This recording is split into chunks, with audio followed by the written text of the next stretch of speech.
हाँ जी, देखो last class में अपन ने एग्रीगेट डिमांड, एग्रीगेट सप्लाई और अपन ने देखा था कि एग्रीगेट डिमांड कैसे कैसे एग्रीगेट सप्लाई के बराबर होता है, कैसे इक्विलिब्रियम अचीव होता है। फिर हमने देखा था कि इसके दो अप्रोचेज होती है, aggregate demand equals to aggregate supply approach और दूसरी होती है, ठीक है, investment equals to savings approach. तो अपन ने दोनों के दोनों अप्रोचेज देख लिए और दोनों के दोनों इक्विलिब्रियम कैसे पहुंचते हैं ये अपन ने देख लिया। तो भाई आज अपने को जो चालू करना है वो है अपना topic full employment equilibrium,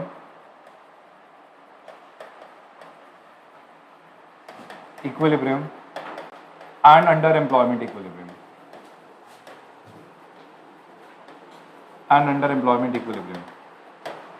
full employment equilibrium and underemployment equilibrium. So from today we have to start with full employment equilibrium and underemployment equilibrium. How this full employment and underemployment equilibrium works, किस तरीके से काम करता है full employment equilibrium और underemployment equilibrium.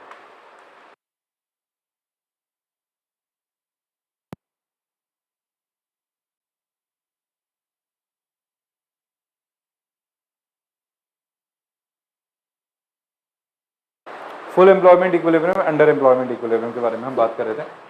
तो full employment equilibrium and under employment equilibrium किस तरीके से काम करता है देखिएगा जरा। अब देखो भाई, सबसे पहले जब हम बात करते हैं फुल एम्प्लॉयमेंट इक्विलिब्रियम तो ये उसका डायग्राम है, एग्रीगेट सप्लाई, एग्रीगेट डिमांड। जिस पॉइंट पे aggregate demand aggregate supply match कर जाए वो आपका बन जाएगा full employment equilibrium. Y zero, नीचे क्या आता है, दिस इज वाई, ये क्या शो करता है, ये this is income, output and employment, income, output and employment. ये कैसे शो करता है, this is it shows your aggregate, ठीक है, this shows your aggregate demand, ये आपके एग्रीगेट डिमांड को शो करता है। This is your consumption and this is your income. समझ आ गया। और ये क्या है, this is your BEP point, ये आपका बीईपी पॉइंट है, ब्रेक इवन पॉइंट है, या फिर इक्विलिब्रियम भी कह सकते हो। ये इक्विलिब्रियम पॉइंट है, यहाँ पे ये है आपका फुल एम्प्लॉयमेंट इक्विलिब्रियम, मतलब जितने भी रिसोर्सेज हैं सारे के सारे रिसोर्सेज फुली यूटिलाइज्ड हैं। अगर कोई बोलता है कि फुल एम्प्लॉयमेंट इक्विलिब्रियम की क्या डेफिनेशन है, तो ऐसा जो उसकी कोई खास डेफिनेशन नहीं है, बस इतना सही बोलना चाहता है कि full employment equilibrium is a position where your aggregate demand is equals to your aggregate supply or equilibrium reaches with the, ठीक है, fuller utilization of all the resources in the economy। मतलब जितने भी रिसोर्सेज हैं economy के अंदर उन सबको आपने क्या किया है, फुलर यूटिलाइज किया है, फुली यूटिलाइज किया है। जितने भी रिसोर्सेज हैं वो सब फुली यूटिलाइज्ड हुए हैं। समझ आ गया, जितने भी रिसोर्सेज हैं वो सारे के सारे फुली यूटिलाइज्ड हुए हैं। तो इसको कहते हैं फुल एम्प्लॉयमेंट इक्विलिब्रियम। क्या कहते हैं इसे, फुल एम्प्लॉयमेंट इक्विलिब्रियम कहते हैं। तो ये अपन ने देख लिया फुल एम्प्लॉयमेंट इक्विलिब्रियम। अब दूसरा केस होता है अंडर एम्प्लॉयमेंट इक्विलिब्रियम का। कौन सा, अंडर एम्प्लॉयमेंट इक्विलिब्रियम का। अब ये अंडर एम्प्लॉयमेंट इक्विलिब्रियम कैसे काम करता है, अंडर एम्प्लॉयमेंट इक्विलिब्रियम के बारे में देखना। अब ये देखो, अंडर एम्प्लॉयमेंट इक्विलिब्रियम का डायग्राम बना के दिखाता हूं मैं आपको। अब ये डायग्राम ढंग से ऑब्जर्व करना। ये तो है आपका एग्रीगेट सप्लाई, ठीक है, एक्स एक्सिस 0, वाई एक्सिस। अब ये है आपका एग्रीगेट डिमांड और ये भी है आपका एग्रीगेट डिमांड। सर दो एग्रीगेट डिमांड कैसे बताएंगे, अभी रुको। ये भी है आपका एग्रीगेट डिमांड, ये है आपका वाई, ठीक है, और ये है आपका y डैश या y1। This is your E and that's your E1। अब यहां पे क्या हो रहा है, जब आप ये देखते हैं कि यहां पे इस पॉइंट पे अगर आप इसको देखो तो ये जो E पॉइंट है ना, ये क्या डिनोट करता है, ये इक्विलिब्रियम डिनोट करता है। बट ये जो E पॉइंट जो इक्विलिब्रियम डिनोट कर रहा है ये है अंडर यूटिलाइजेशन ऑफ रिसोर्सेस। यहां पे आपने रिसोर्सेस को यूटिलाइज नहीं करा पूरा, मगर जितने भी रिसोर्सेस थे आपके पास, जितने भी आपने यूटिलाइज करे वो सफिशिएंटली इनकम जनरेट करके दे रहे हैं। तो कई बार ऐसा होता है इकोनॉमी के अंदर हमें सारे के सारे रिसोर्सेस को यूज करे बगैर हम लोग इक्विलिब्रियम पे पहुंच जाते हैं। हमारे पास हो सकता है इन्वेस्टमेंट की कमी हो, ठीक है, हमारे पास हो सकता है रिसोर्सेज, इसलिए हमने इसलिए इन्वेस्टमेंट की कमी की वजह से यूटिलाइज नहीं करे, लोगों के पास सफिशिएंट पैसा जा रहा है, तो चल रहा है काम, एग्रीगेट डिमांड एग्रीगेट सप्लाई के बराबर हो रहा है। जैसे ही हमारे पास एडिशनल इन्वेस्टमेंट का इन्फ्यूजन आएगा, जैसे ही हमारे पास एडिशनल इन्वेस्टमेंट का इन्फ्यूजन आता है, तो हम लोग का क्या होता है, हम लोग की इकोनॉमी में हम लोग फुलर यूटिलाइजेशन कर सकते हैं रिसोर्सेज का। क्या कर सकते हैं? फुलर यूटिलाइजेशन कर सकते हैं रिसोर्सेज का। तो हम लोगों ने क्या किया, हम लोगों ने जैसे ही एडिशनल इन्वेस्टमेंट हमारे पास आया, हमने फुलर यूटिलाइजेशन कर लिया रिसोर्सेज का। अभी क्या होता है, एक एग्जांपल देके बताता हूं। मान लो हुआ क्या कि इकोनॉमी में आप लेबर के थ्रू काम कर रहे हो। किसके थ्रू काम कर रहे हो? लेबर के थ्रू। तो लेबर इंटेंसिव टेक्निक के थ्रू अपन काम कर रहे हैं और अपने यहां पे इक्विलिब्रियम अचीव हो गया, जितना लेबर है उसको काम भी मिल गया, लेबर को तनख्वाह भी मिल गई। मगर अगर हम लोग उसकी जगह पे कैपिटल इन्वेस्टमेंट या कैपिटल इंटेंसिव टेक्निक को यूज करना चालू करें, तो हमारा काम और ज्यादा बेटर हो सकता है। क्या हो सकता है? और ज्यादा बेटर हो सकता है। तो हमारा काम और ज्यादा बेटर हो जाएगा। ठीक है, क्या हो जाएगा? और ज्यादा बेटर हो जाएगा। समझ आ गए क्या? ठीक है, तो हमारा काम और ज्यादा बेटर हो जाएगा विद बेटर इन्वेस्टमेंट। ठीक है, वी कैन अचीव बेटर, ठीक है, इक्विलिब्रियम। समझ आ गए क्या? बेटर इन्वेस्टमेंट से बेटर कमा सकते हैं, बेटर इक्विलिब्रियम अचीव कर सकते हैं। तो ये है, ठीक है, ये तो शो करता है, this shows under utilization of resources. ठीक है, यानी कि अंडर इक्विलिब्रियम। एंड यहां पे इस पॉइंट पे शो करता है फुलर यूटिलाइजेशन ऑफ रिसोर्सेज, यानी कि फुल इक्विलिब्रियम। ठीक है, फुल एम्प्लॉयमेंट इक्विलिब्रियम पोजीशन। समझ आ गया? तो यहां तो है अंडर एम्प्लॉयमेंट, मतलब आपने रिसोर्सेज को फुली यूटिलाइज नहीं करा, एंड यहां पे शो करता है full employment, fuller utilization of resources हो रखे हैं। जितने भी रिसोर्सेज हैं सब अपने फुल पोटेंशियल पे काम कर रहे हैं, और यहां पे जितने भी रिसोर्सेज हैं वो अपने फुल पोटेंशियल पे काम नहीं कर रहे, कुछ रिसोर्सेज तो काम ही नहीं कर रहे। समझ आ गया? बोलो भाई। तो दो तरीके से इक्विलिब्रियम आप क्या कर सकते हैं? अचीव कर सकते हैं। एक मैंने बता दिया फुल एम्प्लॉयमेंट, और एक बता दिया अंडर एम्प्लॉयमेंट पोजीशन। चलिए अब आगे बढ़ते हैं रिवीजन में। हेडिंग है आपके पास इन्वेस्टमेंट मल्टीप्लायर की।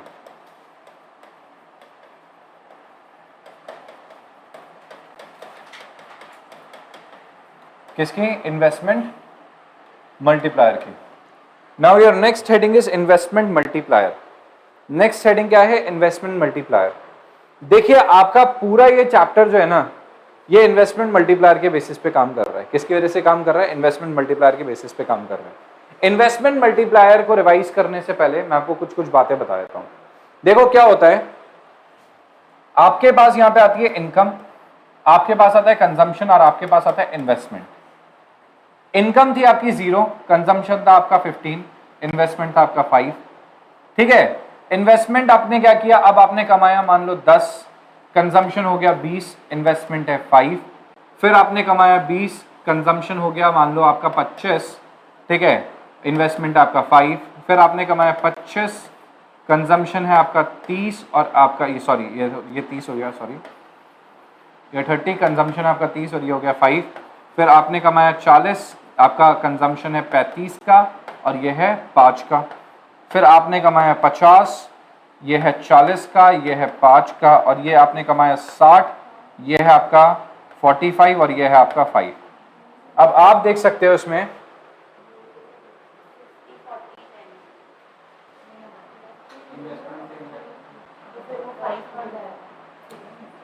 अब आपको क्या दे रखा है? इनकम दे रखी है, कंजम्पशन दे रखा है, इन्वेस्टमेंट दे रखा है। आपका इनकम है, कंजम्पशन और इन्वेस्टमेंट है। अब इनकम भी है, कंजम्पशन भी है, इन्वेस्टमेंट भी है, तो भाई इनकम तो होती है आपकी एग्रीगेट सप्लाई और ये होता है आपका एग्रीगेट डिमांड। समझ आ रहा है आपको? भाई इनकम तो होती है आपकी एग्रीगेट सप्लाई और ये आपका एग्रीगेट डिमांड हो रहा है। तो एग्रीगेट डिमांड में आप देख सकते हो कि इस पॉइंट पे आपने इक्विलिब्रियम अचीव कर लिया। Now this is the equilibrium point. मतलब मैं आपको क्या कर रहा हूं, मैं आपको स्केड्यूल के थ्रू इक्विलिब्रियम सिखा रहा हूं। डायग्राम के थ्रू अभी आपने इक्विलिब्रियम देखा, अभी आप एक टेबल के थ्रू इक्विलिब्रियम पोजीशन देखो। इस पॉइंट पे आपका इनकम और एग्रीगेट डिमांड आपका क्या है? बराबर है। तो ये क्या है? This is your equilibrium position. ये आपकी क्या है? इक्विलिब्रियम पोजीशन है। इक्विलिब्रियम पोजीशन जहां पे aggregate demand is equal to aggregate supply हो रहा है। क्या हो रहा है? Aggregate demand is equal to aggregate supply हो रहा है। तो इस पॉइंट पे आपका aggregate demand is equal to aggregate supply हो रहा है, क्योंकि इनकम किसके बराबर हो रही है? इनकम बराबर हो रही है consumption and saving, consumption and investment के। इनकम किसके बराबर हो रही है? कंजम्पशन एंड इन्वेस्टमेंट के, जो अपन चाहते थे, जिसके बारे में अपन बात कर रहे थे। अब भाई यहां पे आप देखो तो एग्रीगेट सप्लाई क्या है, एग्रीगेट डिमांड से कम है, aggregate demand is greater than aggregate supply. और इसके यहां पे क्या है, aggregate demand is equal to aggregate supply, and यहां पे क्या हो जाएगा, aggregate demand will be lesser than aggregate supply. समझ आ गया, यहां पे एग्रीगेट डिमांड आपके एग्रीगेट सप्लाई से लेस हो जाएगा। अब अगर आप यहां पे इन्वेस्टमेंट को हटा दो ना, तो आपका इनकम भी खत्म हो जाएगा, क्योंकि आपकी जो ये इनकम जनरेट हो रही है ये इन्वेस्टमेंट की वजह से हो रही है। आपने यहां पे ऑब्जर्व किया कि हमारे पास कुछ भी कमाई नहीं है, तो भी हमने 15 खाया क्योंकि सर्वाइवल के लिए जरूरी था, और 5 इन्वेस्ट किया। ये इन्वेस्टमेंट क्या करता है, यही आपको इनकम जनरेट करके देता है, इनकम जनरेशन का काम करता है।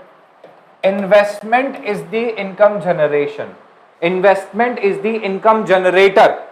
इन्वेस्टमेंट ही है आपका जो आपको इनकम को जनरेट करके देगा। इन्वेस्टमेंट के बिना भैया इकोनॉमी में कुछ नहीं हो सकता। एक ऐसी इकोनॉमी जिसमें इन्वेस्टमेंट नहीं है, क्या वो इकोनॉमी आगे बढ़ सकती है? कभी आगे नहीं बढ़ सकती। समझ रहे हो क्या? मैं आपको बात बताता हूं, श्रीलंका के पास पैसे नहीं थे, तो चाइना उसको अप्रोच करता है, चाइना बोलता है कि हम तुम्हारे यहां पे इन्वेस्ट कर देंगे। अब श्रीलंका वाले आ गए उनकी, ठीक है बढ़िया, उनकी ऐसी मीठी बातों में श्रीलंका वाले मान गए। उन्होंने यही समझाया कि काम करते हैं, है ना, आपके यहाँ पे बढ़िया सा पोर्ट बनाते हैं, खूब एक्सपोर्ट इंपोर्ट होगा आपके पास, तो खूब शानदार सा पोर्ट बनवा देते हैं, ठीक है। लाखों करोड़ों का इन्वेस्ट करके, लाखों करोड़ों इन्वेस्ट करके उन्होंने पोर्ट बना दिया। अब उस पोर्ट को बनाने के चक्कर में क्या हुआ, उन्होंने कहा कि ये उधार है, उन्होंने क्या कहा, ये उधार है, ठीक है, आप धीरे धीरे चुका देना। अब उधार कर दिया, उधार दे दिया किसको, चाइना ने श्रीलंका को। अब श्रीलंका बेवकूफ बन गया उसमें, श्रीलंका को बना लगा पोर्ट बनेगा, खूब बिजनेस आएगा, बट उसका वो बिजनेस का जो प्रपोजल था, it was a complete failure. मतलब ये हुआ कि आपने बैंक से लोन लेके एक बहुत ही शानदार बिल्डिंग खड़ी कर ली, और वो बिल्डिंग फेल है, वो बिल्डिंग चल ही नहीं रही। आपने बहुत सारे मॉल्स देखे ऐसे जो खाली पड़े हैं,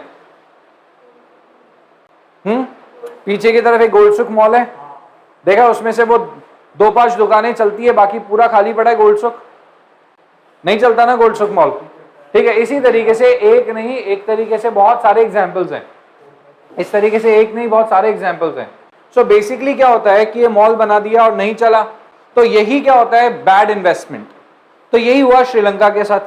श्रीलंका ने क्या किया, इन्वेस्टमेंट ले लिया चाइना से, उनको लगा कि कमा के चुका देंगे, कमाई हुई नहीं, चुकाते गए चुकाते गए चुकाते गए, और सरकार के ऊपर इतना कर्जा हो गया, इतना ब्याज हो गया कि सरकार लोगों से पैसा लेने लगी, ठीक है। तो सरकार लोगों के लिए पैसा इन्वेस्ट करने की जगह, लोगों को इनकम देने की जगह, सरकार सिर्फ इंटरेस्ट पे किए जा रही। इंटरेस्ट इतना खत्म हो गया कि उनके बैंक अकाउंट्स खाली होने लग गए, जिसके लिए उनको और उधार लेना पड़ा, और उधार, तो वो उस डेट ट्रैप में फंसते चाइना, सोचो आप, श्रीलंका की इकोनॉमी नेगेटिव हो गई, श्रीलंका की इकोनॉमी नेगेटिव हो गई, और ऊपर से सोने पे सुहागा कोविड। तो कोविड के चक्कर में टूरिज्म खत्म, तो जो उनकी टूरिज्म से बहुत अच्छी कमाई होती थी, वो कमाई और खत्म हो गई। तो टूरिज्म से कमाई खत्म होने के चक्कर में श्रीलंका इज ऑलमोस्ट लाइक, आप देख लो, खत्म हो गया। चाइना ने इसी तरीके का इन्वेस्टमेंट किसमें किया, इसी तरीके का चाइना ने इन्वेस्टमेंट किया था आपके अफ्रीका में। अफ्रीका में इन्वेस्टमेंट किया उन्होंने, रोड बनाई, ट्रेन बनाई। अभी अफ्रीकन का हाल यह है कि खाने पीने का नहीं है, मगर रोड है और ट्रेन है, खाने पीने का कुछ नहीं है। और वही उन्होंने क्या किया, उसको भी डेट में डाल दिया, डेट में डाल के बोल दिया कि अब हम यहाँ पे हमारी आर्मी को भेजेंगे। तो आर्मी को भेज रखा है चाइना ने। तो चाइना ने पूरा जिबूटी करके पूरा एक देश है, ठीक है, अफ्रीका का, वो चाइना का हो गया। श्रीलंका ऑलमोस्ट चाइना का हो गया। इस तरीके से क्या है, सबको उधार दे रहा है चाइना, ठीक है, खुद उधार लेता है, उधार देता है, ठीक है, और ऐसी जगह पे इन्वेस्ट करता है जहां पे उनको कोई मतलब ही नहीं है। आप समझ रहे हो बात को, और डेट ट्रैप में फंसा देता है। बट अगर इकोनॉमी के अंदर इन्वेस्टमेंट नहीं होगा ना, तो इनकम भी नहीं होगी। उन कंट्रीज की भी गलती नहीं है, उनके जो कंट्रीज के जो प्राइम मिनिस्टर्स हैं या फिर जो प्रेसिडेंट्स हैं, उनकी भी गलती नहीं है, क्योंकि वो शायद सही सोच रहे हैं कंट्री के लिए। उनको पता है कि हमारे पास पैसा नहीं है, तो अगर हमें कमाना है तो कोई बड़ा इन्वेस्टमेंट चाहिए, तो उस लालच में वो लोग फंस गए। बट अदरवाइज किसी भी कंट्री की जो ग्रोथ है वो उसके इन्वेस्टमेंट्स के थ्रू ही हो सकती है, अदरवाइज नहीं हो सकती। तो इन्वेस्टमेंट हुआ इकोनॉमी के अंदर, हमने 5 करोड़ का मान लो, उस 5 करोड़ के इन्वेस्टमेंट से हमने 2 गुना कमाया, तो उससे हमारी कमाई हुई अगले राउंड में 10 करोड़ की। फिर हमने और 5 करोड़ इन्वेस्ट किया तो अगले राउंड में हमारी कमाई डबल होके हो गई सीधे 20 करोड़। फिर हमने और 5 करोड़ इन्वेस्ट किया तो अगले राउंड में हमारी कमाई हो गई 30 करोड़। तो इस जो इनकम आपकी रेगुलरली बढ़ती जा रही है ना, इसे कहते हैं इन्वेस्टमेंट मल्टीप्लायर। इन्वेस्टमेंट मल्टीप्लायर एक ऐसी टेक्निक होती है, एक ऐसा तरीका होता है जहां पे इन्वेस्टमेंट जो आपने किया है वो कितने टाइम्स आपको कमा के देगा, इनकम जनरेट करेगा, या कितने टाइम आपका इनकम जनरेशन होगा इन्वेस्टमेंट की वजह से, इसे कहते हैं इन्वेस्टमेंट मल्टीप्लायर। क्या कहते हैं इसे? Investment multiplier. तो इन्वेस्टमेंट मल्टीप्लायर मतलब कि इन्वेस्टमेंट जो आपने किया है वो आपको कितना टाइम्स इनकम जनरेट करके देगा, is called as investment multiplier. क्या कहते हैं इसे? Investment multiplier. समझ गए क्या? ठीक है।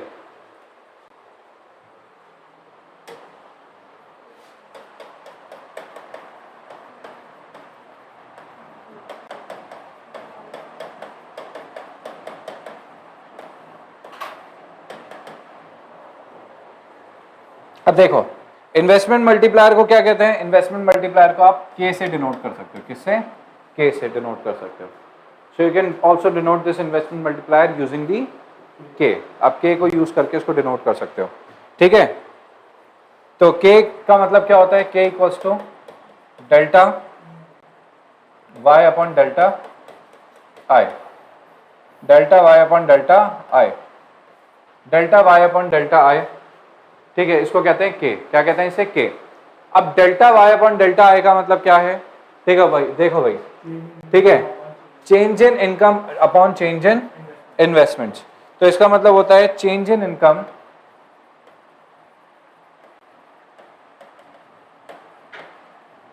Delta Y and change in investment is delta I. कि इन्वेस्टमेंट के चेंज आने की वजह से आपकी कितनी इनकम जनरेट हुई है, कितना आपने कमाया है, इसे कहते हैं investment multiplier. What do we call it? We call it as investment multiplier. तो this is called as investment multiplier with the change in income. ठीक है, with the change in investment कितना चेंज इन इनकम आया, is called as investment multiplier. समझ आ गया? हाँ भाई, जैसे एग्जाम्पल है देखना, आपको दे रखा है ओरिजिनल इनकम, आपको दे रखा है इनकम दे रखी है आपको 2000 करोड़ की। ओके, इनकम दे रखी है 2000 करोड़ की लास्ट ईयर की, और करंट ईयर में आपको इनकम दे रखी है, मान लो करंट ईयर में आपको इनकम दे रखी है 3000 करोड़ की। लास्ट ईयर का इन्वेस्टमेंट था आपका, लास्ट ईयर का इन्वेस्टमेंट था आपका 500 करोड़ का, और करंट ईयर में इन्वेस्टमेंट आपका हो गया 700 करोड़ का। तो फॉर्मूले में पुट कर देते हैं delta Y upon delta I. Delta Y 1000, delta I 200, 5 times. समझ आ गया? 5 टाइम्स आया कि नहीं आया समझ में? कि 5 गुना कमा के दे रहा है आपको ये। कितना कमा के दे रहा है? 5 गुना कमा के दे रहा है आपको ये। ठीक है,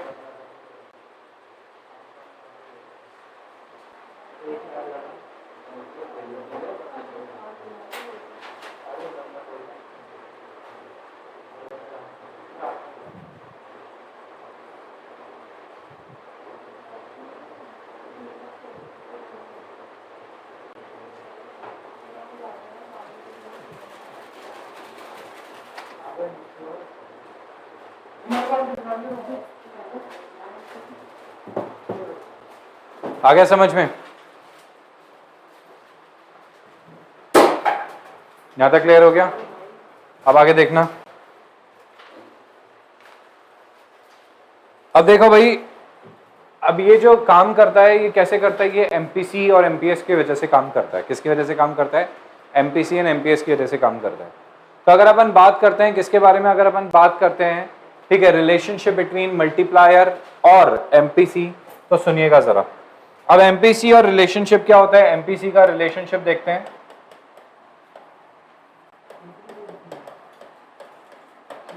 relationship between MPC and MPS and multiplier, that is के। अब इनके बीच का रिलेशनशिप क्या है? एमपीसी एमपीएस और, ठीक है, मल्टीप्लायर के बीच का रिलेशनशिप क्या है? तो k की वैल्यू होती है k equals to 1/1 minus MPC। This is the k की वैल्यू। k की वैल्यू क्या होती है? k इक्वल्स टू, ठीक है, 1/1 माइनस MPC। k की वैल्यू क्या होती है? ठीक है, 1/1 माइनस MPC। और 1 माइनस MPC का मतलब क्या होता है? MPS। यानी कि k की दूसरी वैल्यू होती है 1/MPS। ठीक है, क्या होता है? 1/MPS। इसकी दूसरी वैल्यू होती है 1/MPS। Okay, done. ठीक है भाई, यानी कि अगर देखो एग्जाम्पल देके बताता हूं मैं आपको। ये MPC है, marginal propensity to consume. MPS ले लेते हैं, MPC एंड K। अब देखो MPS आपको दे रखा है, लेट्स से MPC लेके चलते हैं, फिर MPS निकालेंगे। एक काम करते हैं, ऐसे कर लेते हैं, MPC और MPS, marginal propensity to consume. ठीक है, मार्जिनल प्रोपेंसिटी टू कंज्यूम अगर 0 अज्यूम करते हो, let's assume it as 0 assume कर लेते हैं।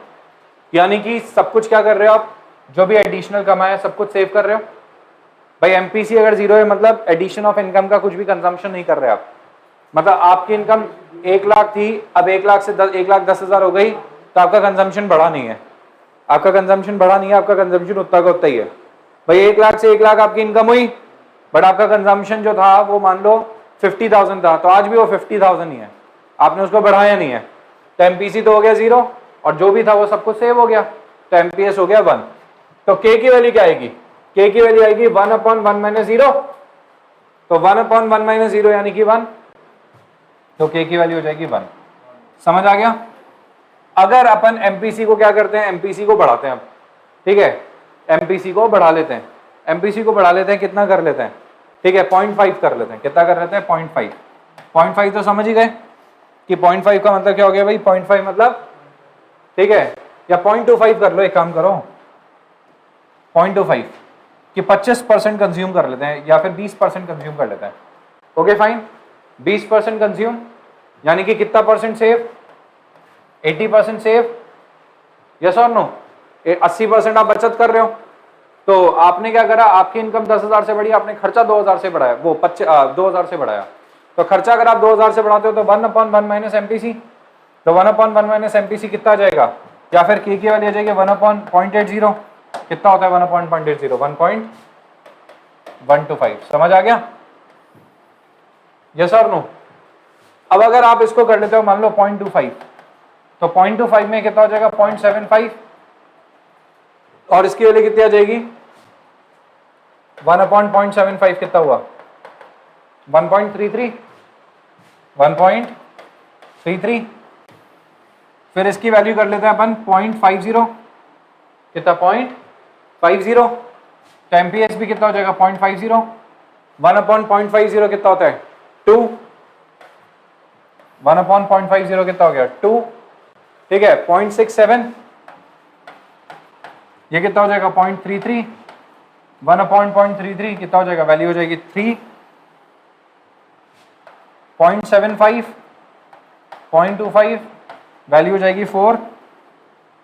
0.80 0.20 वैल्यू हो जाएगी 5। और अगर क्या करेंगे? अगर वैल्यू हो जाएगी मान लो 1, पूरा का पूरा कंज्यूम कर लिया और ये 0 हो जाए तो ये हो जाएगी इन्फिनिटी। ये हो जाएगी infinity. This is the relationship between MPC, MPS and K। ये रिलेशनशिप है MPC, MPS और K के बीच में। अब आप इसको समझो, अगर आप सब कुछ क्या करते हो, सब कुछ जितना भी कमाते हो पूरा का पूरा अगर कंज्यूम कर लेते हो, तो ये ना साइकिल रुकेगी नहीं, कोई सेव ही नहीं करेगा। जो कमाएगा खर्च, कमाएगा खर्च, कमाएगा खर्च। इकोनॉमी में इतना पैसा आ जाएगा, इतना पैसा आ जाएगा कि इन्वेस्टमेंट की वैल्यू रुकेगी नहीं। समझ गए क्या? इन्वेस्टमेंट एंड ही नहीं होगा, इतनी कमाई दे देगा, इतनी कमाई दे देगा कि एक इन्वेस्टमेंट से आपकी इनकम कभी रुकेगी ही नहीं। अगर आप देख सकते हो MPC जैसे जैसे इंक्रीज होता जा रहा है, K की वैल्यू भी इंक्रीज होती जा रही है, और MPS जैसे जैसे डिक्रीज होता जा रहा है, K की वैल्यू क्या होती जा रही है? इंक्रीज होती जा रही है। यानी कि इससे कंक्लूजन ये निकलता है कि MPC एंड K के बीच में डायरेक्ट रिलेशनशिप है। कौन सा? डायरेक्ट रिलेशनशिप है। डायरेक्ट रिलेशनशिप क्या शो करता है, एमपीसी अगर इंक्रीज होगा तो के भी क्या होगा, इंक्रीज होगा। सेकंड पॉइंट बोलता है एमपीएस और के बीच में इनवर्स रिलेशनशिप है।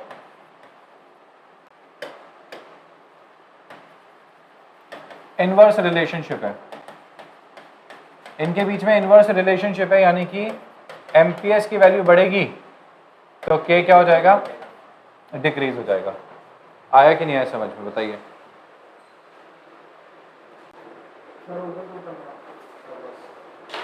आया समझ में अच्छे से?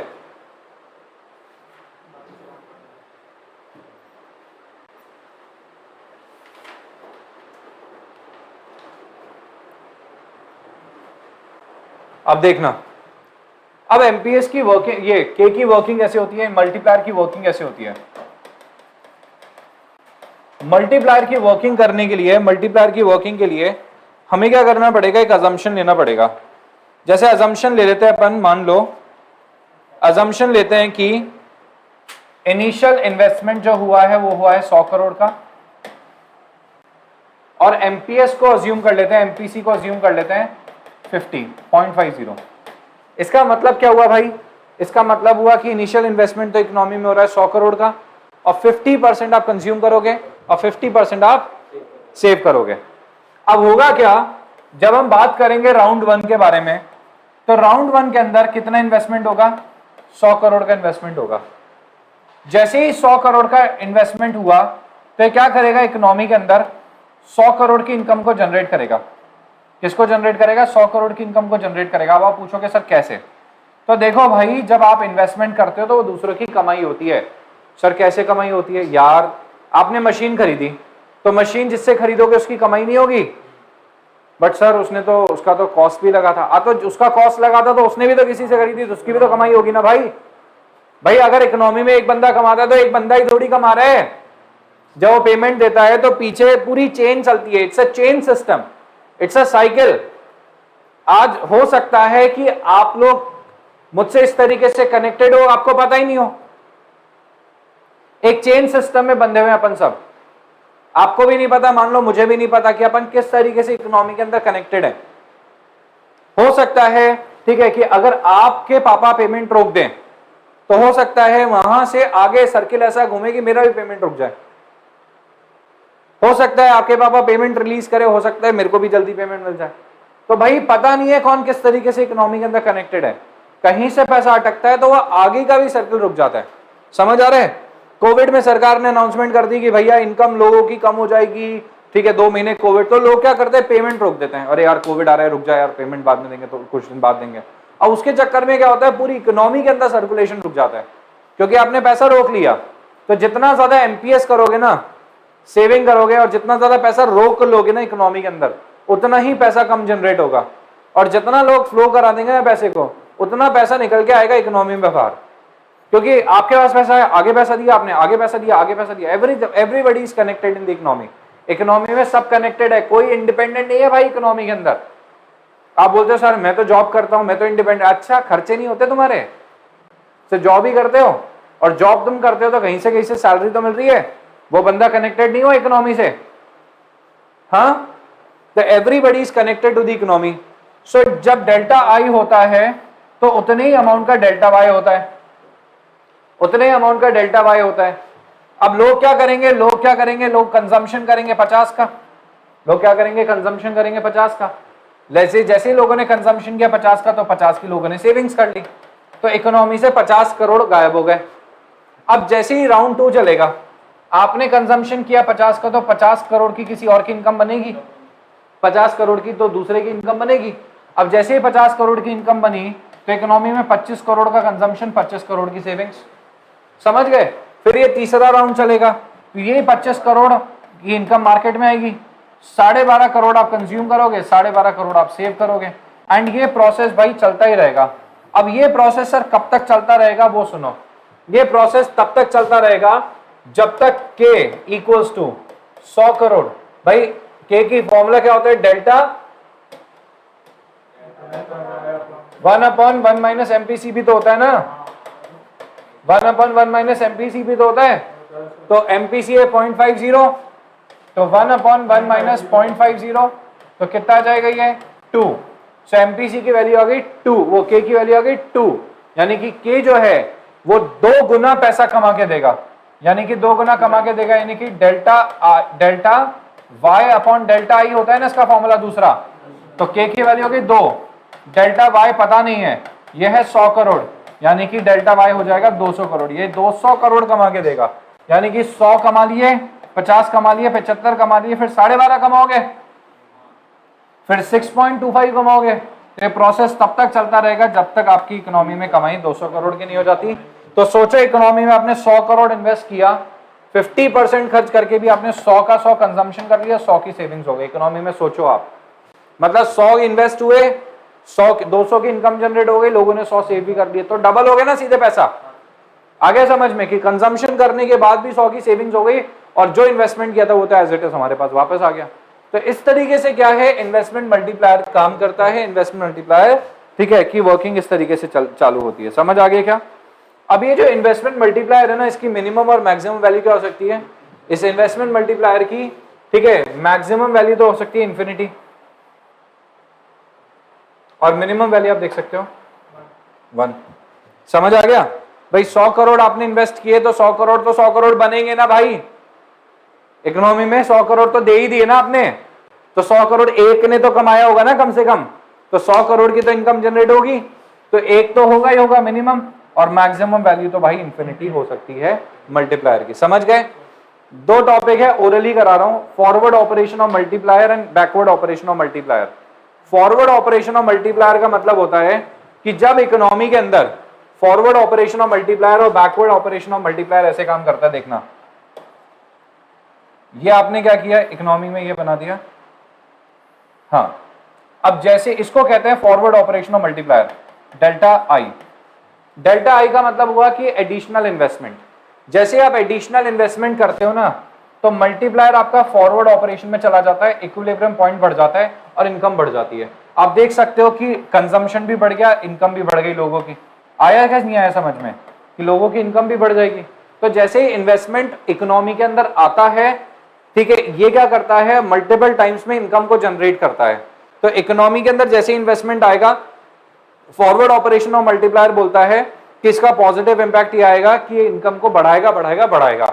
But backward operation of multiplier कैसे काम करता है कि अगर इकोनॉमी से किसी रीजन की वजह से इन्वेस्टमेंट चला गया, मार्केट से इन्वेस्टमेंट चला गया, जैसे क्या होता है, बीच में इकोनॉमी डाउन हो गई थी, इंडियन इकोनॉमी डाउन हो गई थी, तो उस टाइम पे एनआरआईज पैसा निकालने लग गए थे। तो एनआरआईज अगर पैसा निकाल लेते हैं तो आप देख सकते हो कि इकोनॉमी का बैकवर्ड इंटीग्रेशन हो जाएगा, ठीक है, और बैकवर्ड इंटीग्रेशन की वजह से इकोनॉमी से होने वाली जो इनकम है वो क्या हो जाएगी, वो कंपैरेटिवली कम हो जाएगी। आप देख सकते हो कि इकोनॉमी में कंजम्पशन भी कम हो गया, इनकम भी कम हो गई, तो इकोनॉमी पीछे चली जाएगी, स्लगिश में चली जाएगी, बैकवर्ड ऑपरेशन हो जाएगा। समझ आ गया क्या? तो फॉरवर्ड ऑपरेशन ऑफ मल्टीप्लायर मतलब जैसे ही एडिशनल इन्वेस्टमेंट होता है इकोनॉमी में, इनकम इनकम इनकम बढ़ती है। और बैकवर्ड ऑपरेशन ऑफ मल्टीप्लायर बोलता है जैसे इकोनॉमी से इन्वेस्टमेंट जाता है तो इनकम कम कम कम हो जाती है। This is called as forward operation of multiplier and backward operation of multiplier. Income determination and multiplier chapter का रिवीजन मैंने कंप्लीट करवा दिया है, ठीक है। अब मैंने आपको टेस्ट के लिए बता ही दिया है, कल there will be a test, ठीक है, of aggregate demand, aggregate supply, income determination, multiplier, दोनों चैप्टर्स का। जी सर।